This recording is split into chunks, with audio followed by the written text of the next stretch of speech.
விஜய்னா ரொம்ப பேசும்போது கண்ணெலாம் கலங்குறீங்க. அது தெரியலைங்க.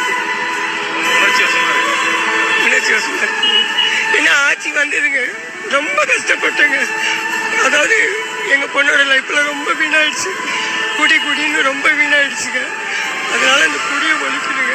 விஜய் வந்தால் என் பையன் வந்தால் குடியை ஒழிப்பாருங்க. நான் கண்டிப்பாக சத்தியமாக நம்புகிறேங்க. நாளைக்கு அந்த பெருமாள் வராது, நாளைக்கு சனிக்கிழமைங்க. கண்டிப்பாக இந்த ஆட்சியில் என் பையன்தான் வந்து நிற்பாருங்க. முதலமைச்சரே என் பையன்தான் வருவார். நான் எந்த கோயிலுக்கு வேணாலும் போய் சொல்வேங்க, இந்த வாட்டிக்கு எங்கள் பையன்தாங்க வராருங்க. என் பையன் கண்டிப்பாக நினைப்பேன்.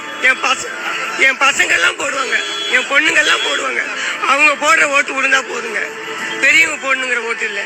என் பையன் பசங்க போடுற ஓட்டு இருந்தா விழுந்தா போதும். கண்டிப்பாக அதுலேயே என் பையன் முன்னுக்கு வந்துடுவாங்க.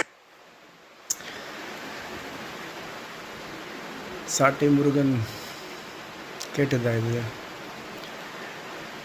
என்னமோ பொம்பளை பசங்களை போயிட்டு அவ இவன்னு பேசி உரிமையில் பேசி அவங்கள வந்து இழிவுபடுத்தினீங்களே. பொம்பளை பசங்களை போயிட்டு நீ இப்போ அழுகுற, அந்த ஆளுக்காக அழுகுறிய? இந்த அம்மா அழுகிறது எந்த கணக்கில் சேர்ப்பீங்க?